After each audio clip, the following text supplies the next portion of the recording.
Yeah. You can't wait 100%. around. You've got to keep on fighting, right? You've got to keep earning. You've got to keep Ultimately, moving. that's my goal. My dream, the only belt I truly wanted was the British title. Right. So my dream's been achieved last year, ticked off. So reset my goals as trying to be as financially secure as possible. That's the one.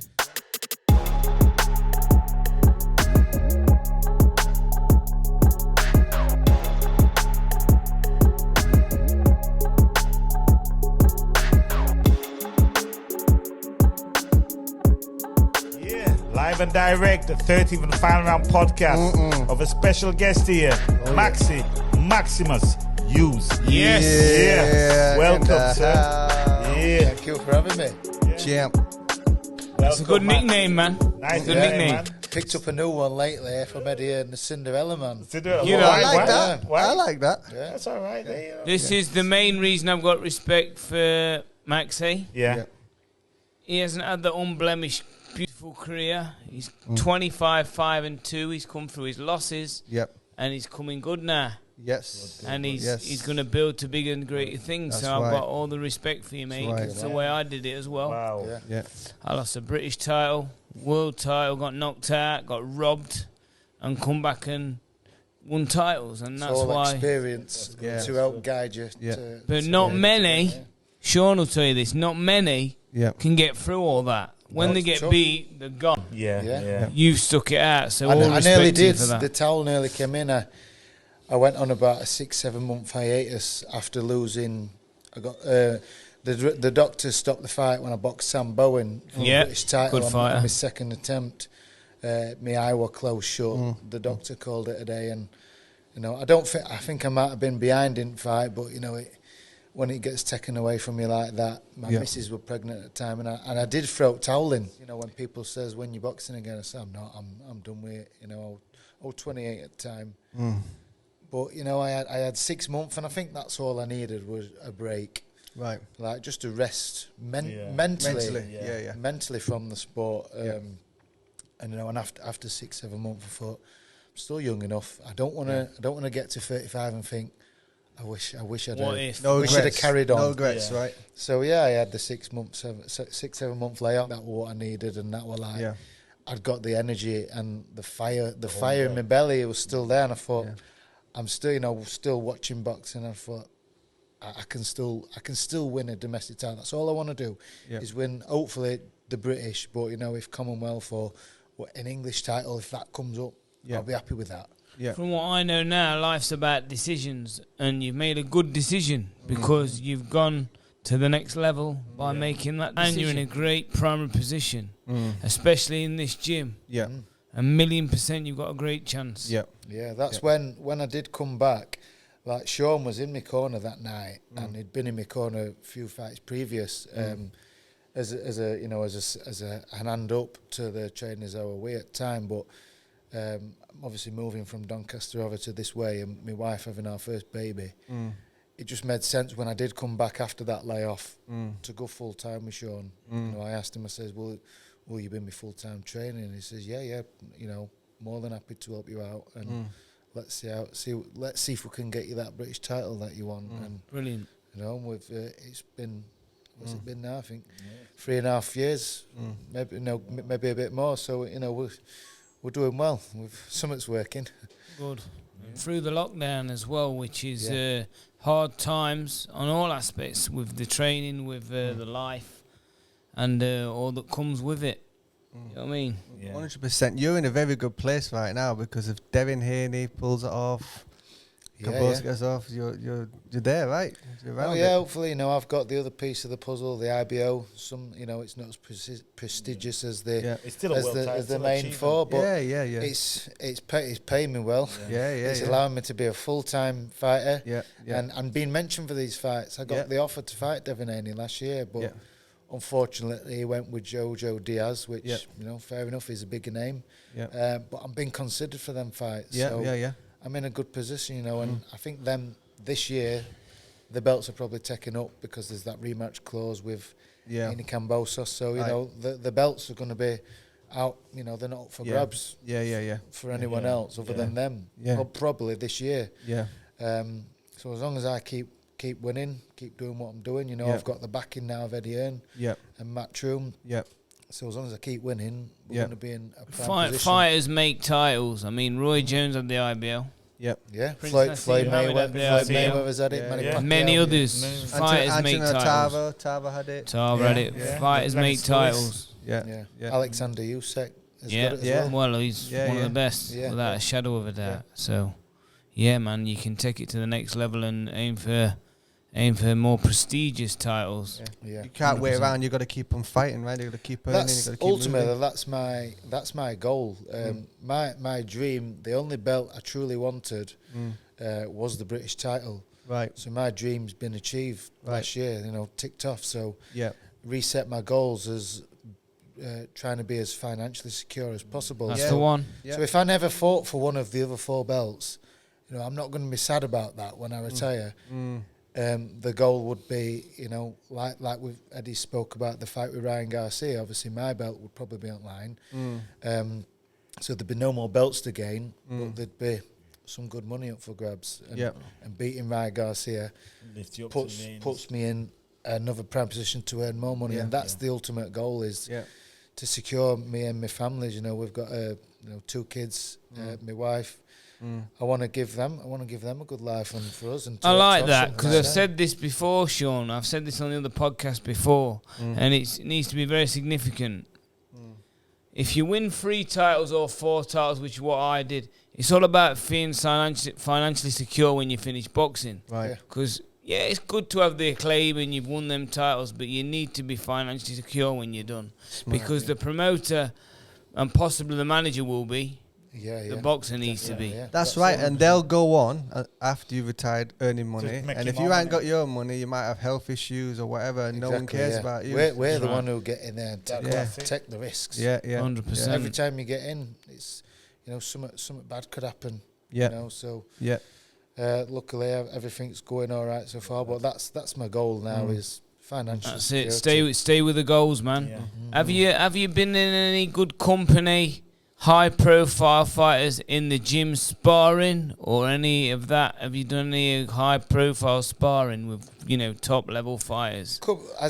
Before winning these domestic titles, obviously my stablemate Josh. Yep. You know, we're good friends. We train together, so I'm seeing. You know, we've done loads of rounds of it years, and Yeah. of it years when Terry Flanagan was in his prime. Yeah. I was often any time he'd fight at Southpaw, I was the first phone Good call. fighter. Come and be my sparring partner, Anthony Croller. It's again. important. And it is, and I had a stint when I was younger, training down in Wales, because my dad's Welsh, so I managed to stay with him, and you know got to spend some time with my dad and got to know him. But I was trained by Gary Lockett, Yeah. good fighter. Good fighter. And at the time, you know, Enzo were there, big Enzo Yeah. McAnally, Yeah. Gavin Rees, and obviously me and Gavin was at the same weight at the time, and he's still probably, when people talk about, you know, who've you sparred with, who's probably your toughest spar, Gavin Rees is up there with the Absolutely. toughest spar. Animal him. Yeah, And then- Could hit. and what made hit. me always laugh about him, he'd be like, would go in gym, Gary would say, right, Gar, you and Maxie are going to spar today. He went, all right, yeah, sound. He went, get your gear on then. He'd go, have you got any sparring gloves about it? Go rummage through a pile of gloves in the corner, put them on. No gum shield, no Yeah, head guard, no that's protector. Gavin. Yeah, I It know. just get in and bump, bump, bump. Anyhow, he's Yeah, and ready. you're like- He's ready.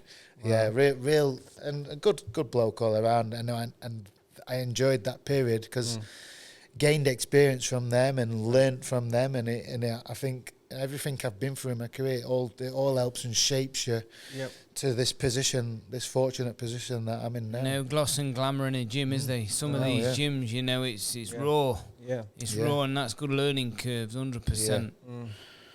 I think sometimes, you know, the GB guys, I work around one of them, like, I think their facility, as good as it is, I think they miss out on the sawdust approach.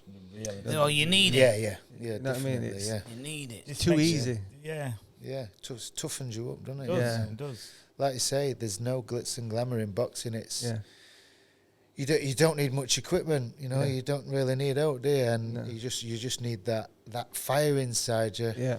And you know, and the environment around you toughens you up and prepares you for for what's ahead. This is why I love this gym, because I mean, Nice. I've got a gym down the road in Newark, but you don't need nothing special in the gym. It's No. about who you're working with and how you do it. You don't need flash equipment. No. All this stupid like machines and all. Yeah. That's only a money turning thing. And look at this, the world champion here. And look The at world gym. champion here. And the gym's just simple. Yeah. Simple. it. gym. He knows. We don't majorly do, now on the scene is the strength and conditioning. Yeah. We keep it simple. Yeah, basic. Just, So do I. Your groundwork. Exactly. Your press ups, Love your it. pull ups, your dips, your circuits. Pick That's all you that, pick need. that screw up outside. There's no short. There's no shortcut. Yeah. There's no shortcut. There's nothing complicated about Yeah. boxing. It's Basic. repetition of the same stuff. 100,000,000%. It was what I find funny about it. I've said it in some other episodes. I'm a nutritionist and strength and conditioning trainer. All right, with the general public who are not sport specific. That's what I do. Yeah.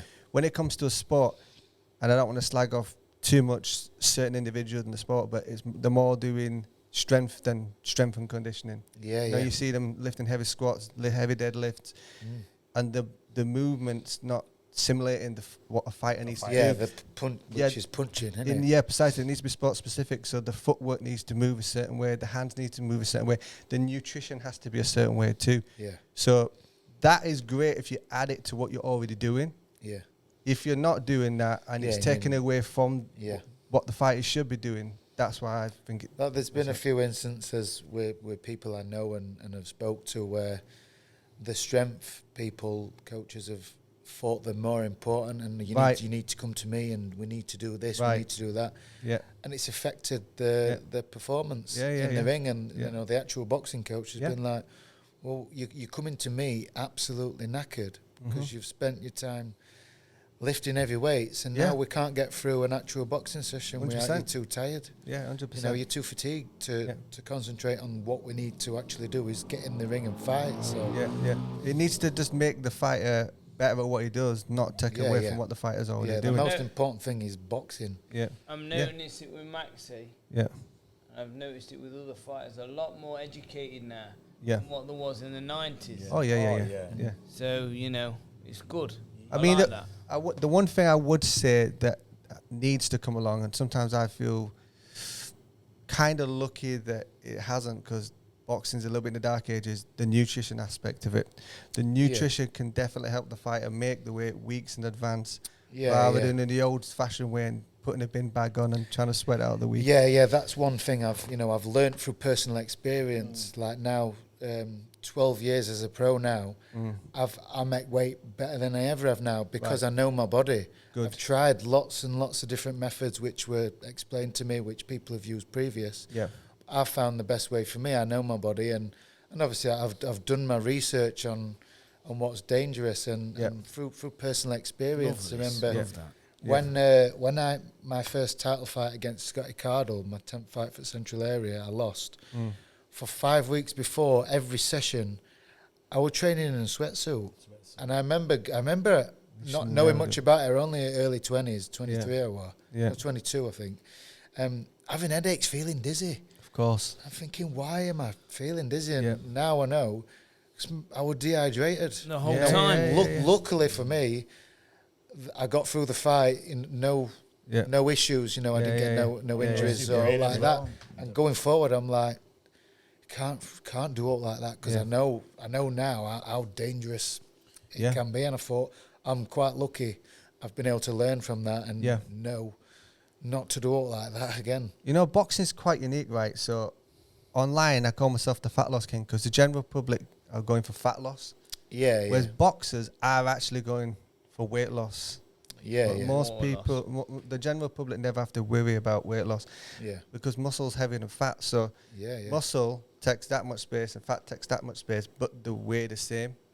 So, but fighters have to have the unique relationship of maintaining enough muscle, but not too much muscle. But what makes me laugh is even I see Canelo do it with sweatsuits on, and they're losing water. It's pure water. As soon as you have a drink, you're gonna body's gonna ask for it back. There is a slight. I'm not telling you. I'm not going to tell you. But I've heard there is a slight more fat burn in a sweatsuit. It's Wrong. just slight. No, Wrong. is that wrong? I'll Good. break it down for you. So Argue. I'll ask you a question then, right? So, is it better for fat loss? Is it better to train in a cold climate or hot climate? Cold. What do you think? I don't know. What do you think? I'd say hot. Cold. He knows. If you're training in a hot climate, like fighters go to hot climates to lose weight, right? It's ridiculous because you're going to sweat quicker, so you dehydrate quicker, so you fatigue quicker, and you haven't got any fat burners on. You train in a cold climate, you have to work 5 times as hard to burn fat. So if you take the fighter, so you take the fighter to a cold climate for his preparation. That's why the old gyms got it right when they always cold. Some Shawbury went to a place where it's cold. Is it the Bear? What's that? Big Bear. Big Bear. It gets hot in summer though, doesn't it? Yeah. I think they mainly go there for the altitude. The altitude training, but that's another myth as well. Tyson Fury solved that. Okay. So they go to altitude training because they say you get better preparation, right? But unless you're taking a helicopter down to land every day, you climb. Yeah, I did my own research on that. You know, your body produces more red blood cells to help transport the oxygen around your blood. That's right. But as soon as you come down to where you're fighting, right, for fight week or whatever, your body's going to think, I don't need these red blood cells now. The oxygen is coming quicker, so I'll get rid of these. Precisely. You've undone your work, haven't you? Precisely. That's why Tyson Fury was training up there and taking a helicopter down every night. To make sense. He's made some money then, hasn't he? If he's we haven't got a helicopter to do that, have we? But if you train in a cold climate to get rid of the fat loss, and then you get 10 days out from a fight, and then you change to a hotter climate. Yeah. Because I say to fighters, 7 to 10 pounds of water on fight week is the maximum you should be looking at. If you're not 7 pounds out from the fight, your preparation hasn't gone right. It's going to take away from the performance. Yeah. So Rocky did it right when he fought Drago. Yeah, he did. He knew what he was doing. Go. You know, for that, Rocky never did one single round of sparring for Drago. No. I don't know about that though. They didn't show it. I think he was putting a message out there for us in those boxes. Say, you don't need the sparring. You don't know. The film was putting a message out there. Well, Anthony Yad apparently didn't spar either, did he? I think he's sparring now, though. I look at you, though, Maxine. You look at another one again. Great shape. Yep. Looking in great shape. You're nowhere near a fight yet, are you? No. Still got no news, but I've learned with experience the value of staying in the gym, staying in and around the fight weight. So you know, when I won the British title last year, I took the fight on 4 weeks' notice. Yeah. I was in gym. I was training. I didn't know when I would come in. When a fight will come in, but I got the call on 4 weeks' notice, and I were able to step in and be fit enough, be ready enough, be near enough the weight to step in, and I achieved my dream on 4 weeks' notice. Massive amazing, element, man. Massive element in boxing. Gives you massive opportunities. I've got amateurs in my club, and I've had an argument last night. So he's 15, and they want fight camps. I had him. I've got you a fight on Saturday. That's short notice. I'm not ready. I said, amateurs. You used to be ready though back in the days. Yeah, of course. You got to be ready. I went as a spear in the 90s. A spear. I had 16 fights in my first season as an amateur. And 5 of them was a spear. They don't do spear. Oh, it's short notice, so I'm not ready. Treating like a professional, not professional. Yeah. Well, we was ready to box. You're not a world champion. Boxing tomorrow, mate. Yeah, because we were fit. You got to be ready, Definitely. I remember doing that the same as an amateur. 2 days' notice, they ring me up. I've got your fight, Newcastle on Thursday. Yeah, we're ready. Got to be ready, man. Yeah. It gives you more opportunities. Look, if someone imagine a 9-to-5 worker turn around and go, I worked hard for a month, so I'm going to take a couple of months off. This is your job, isn't it? Yeah. So if you choose to do this for a living, you've got to have the same attitude, even if the intensity is slightly less. Yeah. But you still got to be ready, right? Absolutely, You know, you don't have to spar day in, day out, but do maybe 1-2 sparring sessions a week, so that timing, that sharpness, it's there. You know, you're not getting in a ring thinking, oh, God, I ain't sparred, I've got to get sparring fit. You know, you're already going to be sparring fit, you're going to be sharp. It's just a matter of just, right, we've got a fight date like with us. It was like, right, we've got the fight date 4 weeks. We've got 3 weeks to step it up. And then we'll taper back down for fight, so you're fresh and you're ready, and it worked. I never went in there thinking, I ain't had 12 weeks here. Am I going to be all right doing 12 rounds? That issue wasn't there for me. I thought, I know I'm ready. I know I'm fit enough. Confidence, down to confidence. That being mentally and physically ready for it. That's good. Because if you get a late notice, you might be mentally strong, but you're not physically ready for it, are you? Yeah. And the opportunity what came off the back of that, I got to fight Giovanni Strephon for IBO because I took my opportunity to fight for British in 4 weeks. Yeah. Did that. Yeah. Next fight were for the IBO World Title on a Matchroom show, and there were a Matchroom contract at the end of it as well. From being ready, look how my life has changed. I remember when you did it as well, and the commentators were like, "And he's coming at late notice. This is a surprise, but it's not a surprise to you because you've been ready." Yeah, we're ready. Yeah. And that's what makes me laugh about some commentary. They don't understand. Uneducated. They're uneducated. Yeah. Not knowing that side of the game. Yeah. Going forward though, what do you want for yourself? What do you dream to get out of boxing before you walk away from it? I'd like to fight in America. That's another goal. But ultimately, like I said earlier, just the financial security. Yeah. So that I was a painter and decorator up until last September. Wow. On sites and on new build housing sites, and it were hard and not a great payer. Yeah. And there were days when I was just not happy, especially during crap weather months, the winter months, which in this country we get quite a lot of. So, painter and decorator on site, you want at bottom of food chain, So I don't want to be going back to that.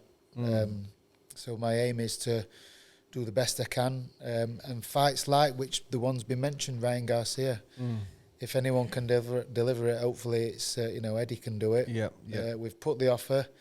For them to come here and have a big outdoor stadium fight in summer, or we're just as happy to go to his back garden and fight him, and and I'm not going over there for the payday thinking I've got my payday, that's it, I'll go over there and I would tell he's obviously he's good, he's predicted as the future of boxing, but I've got 9 years on him, and I think I've had better competitive fights, and I've lost. I've had draws. I've faced adversity in the ring, and I've come back from that, and that's made me better today. Which he hasn't got that yet. So now's the time to get him. He'll look at my record. He'll look at my age, and he'll go. I know he'd underestimate. But it'd be a fool to do that. And I believe me and Sean will come up with whatever plan we need to, and we'll go over there and cause the upset again. And I'd love that, being writ off. I love being underdog. You know what I find interesting that as well? He's basically big on social media, all the rest of it. They're promoting him. Listen, we know, I work around marketing. Marketing, you can market anything. Yeah. You can tell everyone and market, well, this is the thing, and everyone, the general public think, well, that's the best fighter because that's marked properly. It doesn't mean, he's suffering from mental health issues. He's had to take time off boxing because he can't deal with for his age, with all the publicity and all the rest of it. And if he comes to the UK, and we know the UK's got the best fans, and for the away fighter, it's not very pleasant, is it? The language that get used, throwing beer. If he's got any mental demons coming into a fight like that, out against him. I've already beat him, haven't I? Yeah, that's right. And because of what you've been through, you're already mentally strong and got to the other side. And it's good being the underdog anyway. A lot of my big wins have been as the underdog in the away corner. So I'm used to that. That's part of me. I really hope it comes off. So how are you training now then, Maxi? Are you in hard training now, or are you ticking over as? Yeah, we're ticking over. And what I've started doing since moving up here, there's a running track up there which I've introduced, is doing track work, sprints, because I know I've learned over time that sprints can bring your fitness on quicker, rather than going on the long plods, stuff like that. So I was trying to train a bit smarter. Long plods are more for fat burning. Out, and then you want your interval sprints and jogging so that's and what running. we started bringing in more. Pacing. Brought them in over the last 2 fights, and I felt they've been. But you feel in shape now, like you could box? Yeah, that's absolutely, good. You look like you are anyway. Good mindset, that. Yeah, that's the way it is. It's living the life, isn't it? And through experience has all brought me to this way. If you asked me when I was younger, I'd have been like that well, I've just had my 4-rounder or 6-rounder. I need some time off. You know, I want to go out and see boys and celebrate and that. And now when I look, you're like, celebrating what? You've just had a little learning. It's a short fight. career, isn't it? Short career, met the most of it because you're all in. You're a long time retired, aren't you? So exactly. Make most of it while it's here. It comes quick as well, doesn't it? Your just went like that, didn't it? Oh, it flies. Already, I'm like, I remember turning pro and signing with Chris Aston myself, and that was 12 years ago. I still feel that young kid. But obviously I'm 32 now. I feel I'm coming into my prime now, and everything's paying off. But how fast it's just gone so fast. Why did you start as an amateur? 15 I started, so some say pretty late, but I was late. I was lucky enough. I played rugby league for 2 years previous to that, which is fit. Which I was already in shape, and it's a rough, tough sport. Is rugby league, so it's tough. Used to that physicality, that toughness, and it was through rugby league which got me into sport. Well, coming into pre-season training for my 3rd season in rugby league, and our coach took us to a boxing gym once a week. Just something a bit different. Which one? Which gym? Give him a shout. We're with Jimmy Harrington and the Freedom ABC, where I've spent quite a few of my years. It used to be run by a bloke called Pete Bell, and I think it was called Hatfield ABC, where Jamie and Gav McDonald, they had their amateur careers there. And I had myself trained there, and they brought us there once a week, and I thought, you know what, I'm going to have a go at this. It's a solo sport. So Gavin and Jamie was there present then when you... No, they weren't there. Like what they'd done is the Pete Bell, who'd run the boxing gym, he was also into helping rugby. He was a big rugby fan for local amateur sides around the area. So we went in on once a week when there were nobody there, because there were a full rugby team of us. We pretty much got the gym, and Pete helps coach us and give us some advice. He gave us nutrition advice. And I thought, I'm going to have a go at this. And I had told my mum when we'd finished training, and she went and found a gym, somebody who she worked with at Royal Mail. He used to be a boxer at Doncaster Plant Works ABC. So remember that gym. That's where I went and did my amateur career when I was 15. I never bitted and bobbed at it. Once I'd gone, I fully committed, and I was already fit. And within a couple of months, so I started in June, I think, and by September, I was with my first bout, and it was boom. How'd you get on in your career, amateurs? How'd you get on? I started out as a major puncher. Did you have many? I had 53 amateurs, won 35. Good record. Never won championships, but always got quarters, semis, and come up against a squad lad. One notable, he's still around at the time, Mark Efron. Come up against him in quarters, I think, boxed him over at Bolton. He won it that year. But I always seem to come up against a squad lad and fall short. But it were all experience, and I was never an amateur like, I've got to win national title, I've got to win that, I've got to box for England. I always just are happy to just get fights and train and fight. You're in a good position because that guy, this D as well. So that guy that just didn't quite make it, you've got that fire in your belly. You want to get that bit further. That guy that's won everything. They haven't really got that fire in the belly. So and I think that makes sense actually.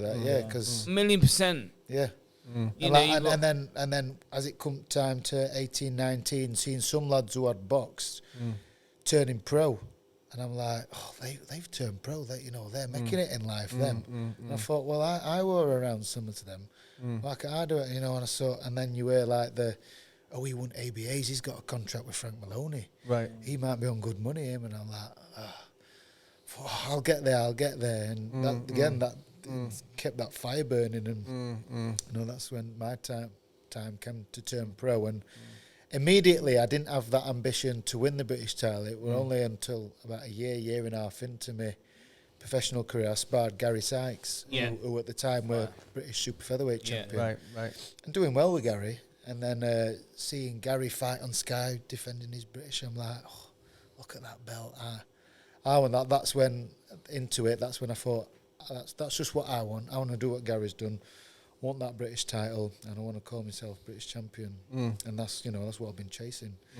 Got it on my third attempt, so I'm pleased. My dream was achieved. When you won the British title, and then that fight after that was the IBO, is that right? Yeah. How did that come about? It came quick, didn't it? Won the British. Fairly quick, yeah. Won the British in back end of March, and then I think I found out, and then the Mexican Giovanni Straffon came over to fight James Tennyson, who were tipped for going to America to fight the big names in America, because he'd been blasting everyone out. Yeah. And I know how strong Tennyson is because I've personally sparred him, and I felt that power. But this unknown Mexican came over early May, I think it was. Yeah. And ripped the script up and blasted James out within a round. Yeah. And obviously my manager was there that fight week because Lee Appleyard was on bill. Yeah. And straight away, my manager, Steffi, were in Eddie's ear. Maxie will fight him. Yeah. He's doing well. He's just won British. Steffi Bull, yeah. Yeah. He's riding high. He's flying. He'll have that fight. And obviously, Eddie's known me for a few years. I've boxed his prospects. And he says, yeah, you know what? He's done well. He deserves the opportunity. It's a tough fight for him, but if he wants it, that opportunity is there to fight the Mexican. And again, so we knew, I think it were June. Around June time, I knew about it. Obviously, we're nowhere near announced. You know what they're like in boxing. Yeah. We've got you this fight. Don't announce it until we've announced it. Keep it quiet. But told all my family and friends, I think we've got this fight. It's not announced yet, but this is what it's looking like. So I knew, and straight away I were on it. Going for a run, running hard, picturing like Rocky, picturing the Mexican in my head, thinking he ain't doing that to me. He ain't knocking me out. I love that. I'm going to be under them punch. I'm going to be rolling him, and I'm going to make him miss him. And then it got announced, and the fight went ahead, and I won every round. How did it feel after the fight when you knew you pulled it off? What was that feeling like? Oh, buzzing, yes. Especially it felt better again because I was the underdog again. Yeah. And there was talking. I never stayed in the fighter's hotel because I live pretty close, but I don't need to be away from my own bed. So Kugan Cassius did my interview afterwards, and he says, I've heard, he says, the general consensus around the hotel where everybody's happy that you've got your opportunity and they wish you well, but they don't think nobody thinks you're going to seat final bell. They think he's going to be too much, too strong. And that just made it feel even better. Is that what he said to you? Yeah. Wow. Proved everybody wrong, and I thought, you know what, this feels even better doing it as the underdog and nobody giving me a chance. All I can say is around that. I mean, looking at Max, the first time I met him, I get a good feeling about him. Don't you? Yeah, he's relaxed. Look how relaxed he is. He's calm. And I think this guy can go and pull off an upset. I'm very confident. Being around him and his mannerisms and everything like that, he's got a great chance. I don't write this guy off. No way. And when are we looking to be out? We're looking what? Hopefully it's May. summer, back end of June, which they've spoke about, or July. What Eddie's doing is trying to get me and Terry Harper on a bit Doncaster Rovers football. Brilliant. They've actually emailed yesterday, I think it was. They've emailed Matchroom to say, as the venue, we're happy to host a show. We've got Maxie and Terry. We'll sell this place Outdoor. Yeah, outdoor. Love it. Let's hope we get a nice summer, nice weather, and we can have a big fight. Hopefully Garcia will come. I love what Eddie's done with boxing, man. Yeah. What took it to the next level, what opportunities and money he's making these guys. I love it. You know what I mean? So I can't. Everybody's in a better position. You know what I mean? Yeah, he's done good for boxing. Boxing's changed now. To say that he'd been given the job, he'd not built it up like his dad built it. He could have easily flopped and thingy. Oh, he's had a tough job. He's took it to the next level, hasn't he? He's proved he's worthy of being the head of Matchroom because he's took it to next levels. And he's certainly changed my life and gave me opportunities. So I'm grateful. You can tell that Eddie's really passionate about the sport. He loves it, lives it, breathes it. Yeah. I feel sorry for his wife and kids. When does he have time for them? Well, he's got plenty of money. Ultimately, that will do. Your wife and kids, though, does she understand the way, like... You're going absolutely. to press conferences, you're going away all the time. Yeah. Luckily for us, we've been together since school. So before my amateur journey started, we we were courting, and you know, she's been with me the full journey. So she understands. She appreciates. At times it's been tough. Before I get in these big contracts, she's wanting holidays and stuff. And as the challenger and no backing by a major promoter, she's saying, when can we go on holiday? I says, we can't, because what if the phone rings for a fight? You know, there's a couple of holidays we lost. There one time we'd booked to go to Rome and see Colosseum and have a nice holiday. And we booked it, paid for it, and I got an offer to fight in Belfast in a British title eliminator. And I said, we can't go. He says, because it was same weekend. And she was devastated. Did you make it up to her? Well, I feel like I have now. It's took me 5 years, but I've made it up to her, you know, and that's my goal, you know, to make up for that time that we've not had holidays. Like, I'm in a fortunate position now where straight after that fight, within a couple of days after that fight, my last fight, we went straight on holiday. Take kids away, and I've got a good balance. Gym home life balance. She understands it. She appreciates it. Obviously, she knows it's a short career, and once I've retired, you know, she can say, now you can concentrate on your career. You can go on a permanent holiday after, can't you? When you go and don't come back. I'm working on that. Yeah. But she's supported me. She is, up until now, she has been the breadwinner in our household. She's got a good job. She did really well at school, so she's been supporting me. I'm only here now and been able to carry on boxing. Because she's supported the household financially. Now you reverse the roles now. You can help now. And give it some time. That's it. So what your friends in the surrounding, are they okay? You got loads of friends, have you backs them off? Keep them tight. The village I'm from, Rosington, you know, it's a tight knit thingy. Miners village, so you know, quite close. They all, you know, great support from there. Two of my closest pals since school again, you know. They're there again, and just the people around me. You know, I'm from a council estate, and that's how I am now. You know, I still live on a council estate, so just keep it real. I'm grounded, I'm humble, just put an extension on your house, and that's it. My thing is the garden. I love being in garden. I fertilised my grass the other day, so give me a nice garden patch of grass. I'm happy. You're gonna get any hens in the back with eggs and all that? Garden's not quite. Keep it real. Keep it real. You know what? That's what I said. If we can manage to upgrade and move to an house where garden's a bit bigger. When I retire, I've got more time. I wouldn't mind get.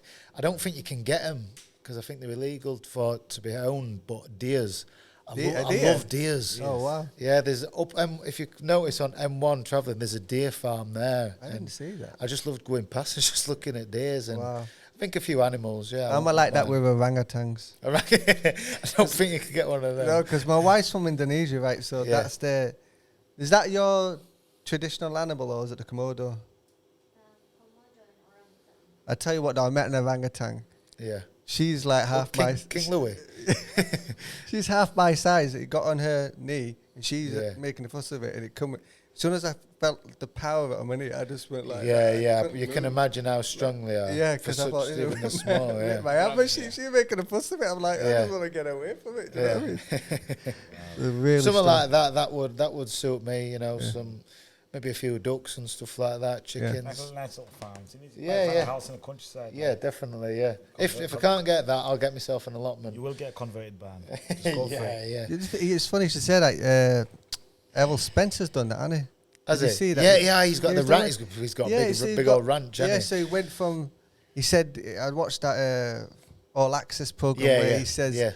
He had to move out of the city because he was getting in trouble, so he bought a farm and now he's got hens that looks after him. Horses. Like Roy Jones, man. Like Roy Jones. I'll tell you as well, obviously, Josh's opponent, Kiko, have you seen Kiko's Instagram? No. He lives Alicante. Yeah. He's got some land with him. Like you say, he's earned a fortune, I think. He's got his house is, his house is his house, lovely house. Got his gym downstairs, but he's got sheep, he's got ducks, which he posts the ducks chasing his daughters around the land, and he's got like orchard. I think he's got orange trees or some fruit trees, like an orchard. Yeah, some big old patch of land he's got. He's got a section of it farm with his sheep and his animals, and he's got his fruit trees. So stuff like that. I look at that and I think that would be definitely something like that. Well, we only hope, Maxie, that we can come back and see it all again. We're And this close to it. We're this close to it. See all the glory next time, hopefully, mate, if you can have us. Next time, I'll bring you to my farm. Love it. That's the one. Max's farm. With your deers in the back garden. You're not going to call a deer Bambi, though, if you get a deer. No. I'll let my daughter's name then. Although, if I let my daughter's name, it'll be Elsa and Anna or Frozen. Something Disney mad there. But when that movie came out, she never shut up singing it. My wife's a pro singer, and I just like to listen to that all day long. Yeah. Listen, it's been great. It's been great. We don't want to take any more of your time. The next time we come down here, you will have beat Ryan Garcia. Definitely. Yes, God willing. God willing, we'll pray on that. Yeah. You will have beat him, and you will be financially secure. Yeah. And you'll have a bigger smile on your face than you've got now. We signed farmhouse this time. That's right. Yeah. Sat there, sit down. You're gonna build a house in England, or you're gonna move to a hotter climate first, though? I think I'll stay here. Stay here. All the family and friends are here, aren't they? Yeah. That's what you think. What does your missus think? She'd like to move. She got a job offer a few years ago to go to France. Yeah. And I said I didn't want to go. You know, so I can't speak French. Says all my mates and my pals. Says our family. Says we've got young kids. What about them seeing their family? So she would love to move away, but I think as she gets older, with the kids getting older, and how much she sees the kids, how much of a good time they have with other members of family, kids, nanas, granddads. She didn't want to take that away from them. You just have to find a win-win situation and get two farms, one in France, one here. Go back. That's why everybody's happy then. Yeah. That's right. Yeah, amazing day today, Max. I appreciate it and enjoyed it. Really loved it. Really loved it. Yeah, thank you. Who's taking us out? Come on, we'll all take him out. Maxi, well done. Thank you for coming here. 13th and final round. Guys, podcast. Give him a clap. Don't forget to like, share, comment. All right. We're here. And we're out. And we out. Yeah.